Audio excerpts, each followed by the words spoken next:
MA द्वितीय वर्षाच्या शेवटच्या सत्राला म्हणजे चौथ्या सत्राला आपणाला सुरुवात करावायची आहे। या सत्रामध्ये जो अभ्यासक्रम आहे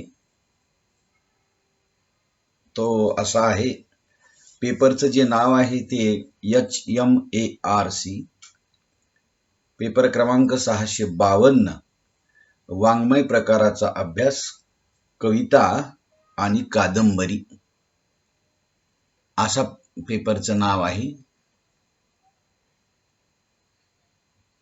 आपणाला या पेपरमध्ये जो अभ्यासक्रम बघायचा आहे तो अभ्यासक्रम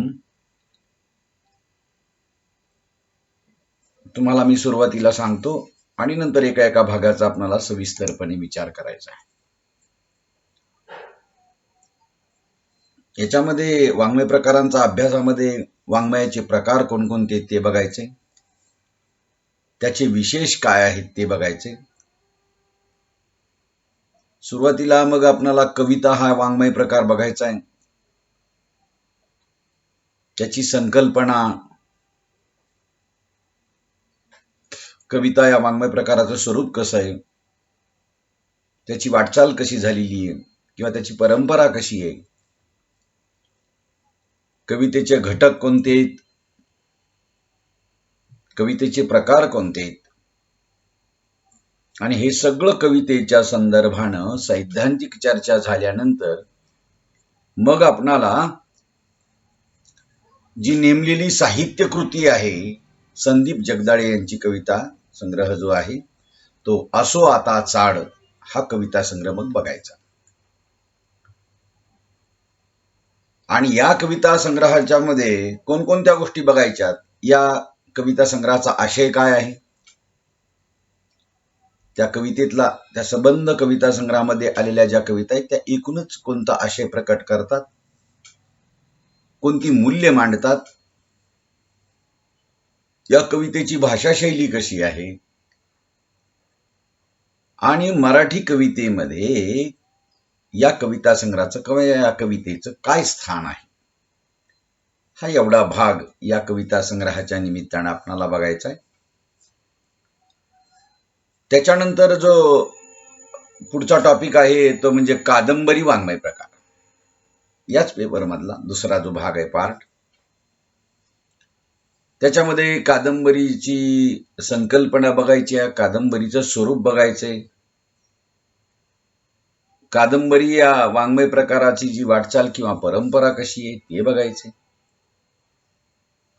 कादंबरीचे घटक पाहिजेत, कादंबरीचे प्रकार पाहिजेत, आणि एक जी नेमलेली कादंबरी आहे GK येणापुरे यांची ओस निळा एकांत, ही कादंबरी एक आपल्याला बघायची।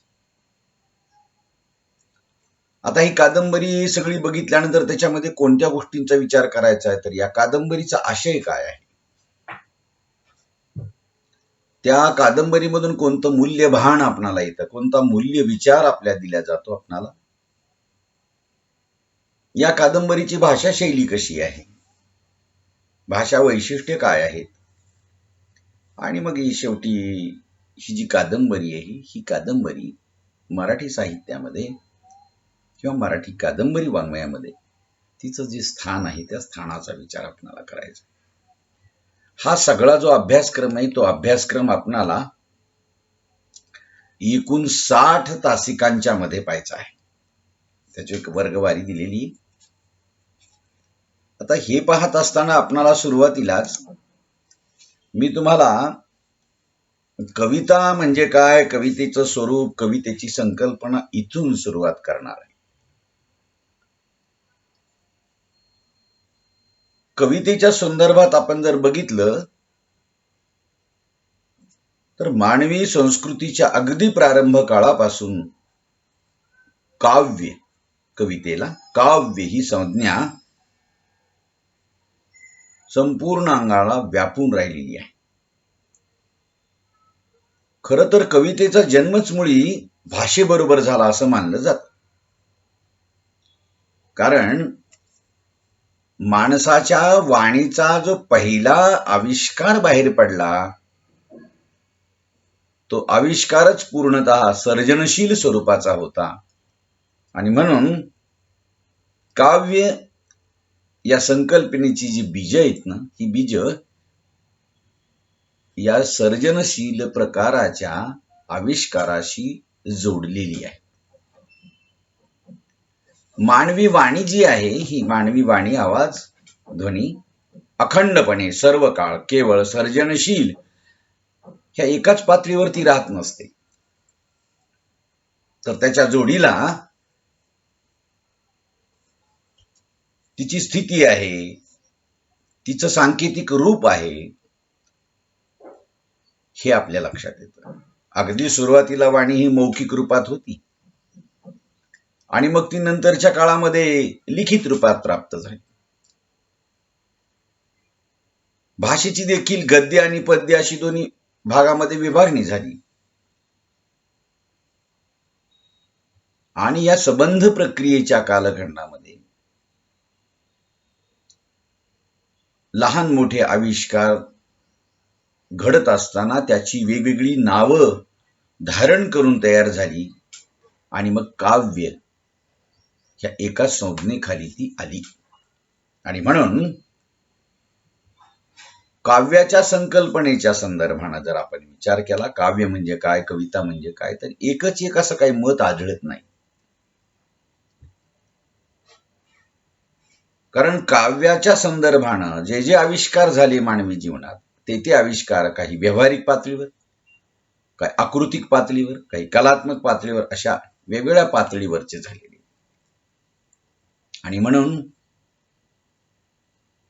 या कवितेच्या अनुषंगाने, तिच्या संकल्पनेच्या अनुषंगाने आपणाला समजून घेत असताना तिच्या प्रेरणा काय, तिचं प्रयोजन काय, ती निर्माण का झालं काव्य, काव्याचे संकेत काय, समजुती काय, काव्याच्या संदर्भाने काय भूमिका मांडल्या जातात. म्हणून काव्य ही संकल्पना बघत असताना आपणाला या सगळ्या गोष्टींचा विचार करावा लागतो. आणि या सगळ्या भूमिकेतून काव्याच्या संदर्भाने वेगवेगळ्या विद्वानांनी आपापली मतं मांडली. काव्य ही जी संज्ञा आहे, ही एका वेळेला एका बाजूला कुठल्या तरी एकाच पैलूवर किंवा एका घटकाभोवती केंद्रित होऊन अतिसंक्षिप्त रूपात किंवा संकुचित, कमालीची, अव्याप्त किंवा आग्रही होताना दिसते. आता हे सगळं जरी असलं ना, तरी एक लक्षात ठेवलं पाहिजे की सर्वसामान्य व्यक्तीला देखील काव्य ही संकल्पना ओळखीची आणि जवळची वाटते. कारण ग्रामीण भागामध्ये जे जे बोलल्या जातं, म्हण असेल, काही बोललंय असेल, ह्या सगळ्या गोष्टी जणू त्या कवितेच्याच रूपात बोलतात. आणि त्या लोकांना, व्यक्तीला कोणत्याही काव्याविषयीचं एक धूसर व्यक्तिचित्र किंवा काव्याविषयीचं एक धूसर असं कल्पनाचित्र प्रत्येक व्यक्तीच्या मनात असतं. दुसरं असं कोणत्याही वाङ्मय प्रकारात दिसत नाही. माणसं ग्रामीण भागात बोलताना जे जे बोलतात, बोली बोलतात, त्या बोलीच्या रूपानं कधी कधी त्यांच्या तोंडून कधी म्हणी बाहेर पडतात. हे काव्य रूपातच असतं. आणि म्हणून कवितेच्या स्वरूपाचा जर आपण विचार केला तर कविता म्हणजे नेमकं काय आहे, नेमकं कोणत्या प्रकारची रचना म्हणजे कविता असते, कविता ही कोणकोणत्या घटकांनी आकाराला येते. कथा, कादंबरी, नाटक हे जे वाङ्मयाचे प्रकार आहेत, इतर याच्यापेक्षा कविता या वाङ्मय प्रकाराचं कोणतं वेगळेपण आहे आणि ते कोणत्या घटकावर अवलंबून आहे, अशा अनेक प्रश्नांची उत्तरं आपणाला कवितेचं स्वरूप पाहताना तपासावी लागतात. आणि त्यामुळे कवितेच्या ज्या वेगवेगळ्या व्याख्या आहेत त्या व्याख्या अनेकांनी सांगितलेल्या आपल्याला दिसतात.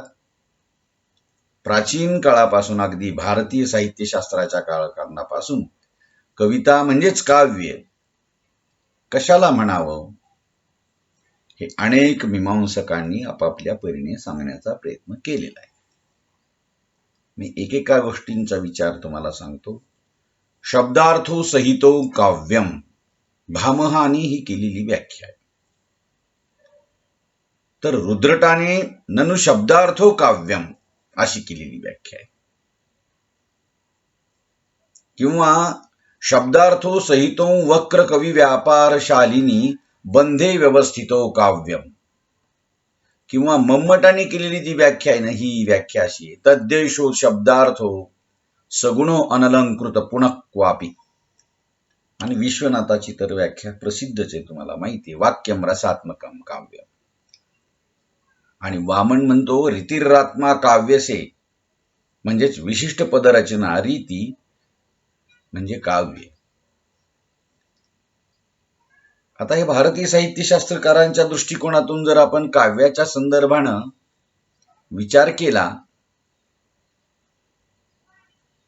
तर केवळ वाक्यातील एखादा शब्द आणि अर्थ यांच्या एकात्मतेला ते काही जण महत्व देतात.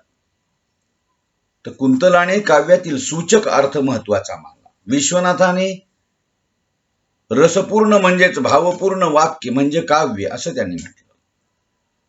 तर मम्मटाने निर्दोष गुणयुक्त आणि अलंकाररहित रचना म्हणजे काव्य म्हटलं. वामन म्हणतात आपल्या काव्य व्याख्येत ते म्हणतात की गुणयुक्त रीतिपूर्ण विशिष्ट अशा पदरचनेलाच काव्य म्हणावं. पण हे सगळं जरी खरं असलं तरी एकन एक अशी कवितेची व्याख्या आपल्याला इथे दिसत नाही. आणि म्हणून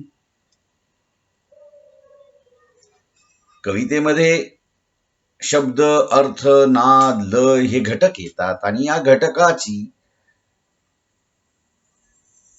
परस्परांशी जे नाते असतात किंवा या संपूर्ण घटकांनी मिळून जे नाते निर्माण होते हे नाते कसे प्रस्थापित होतं हे पाहणं अत्यंत महत्वाचं आहे. आणि म्हणून कवितेमध्ये प्रतिमा येतात, रूपक येतात, प्रतीक येतात आणि यांच्या माध्यमातून अर्थ आविष्कृत केला जातो.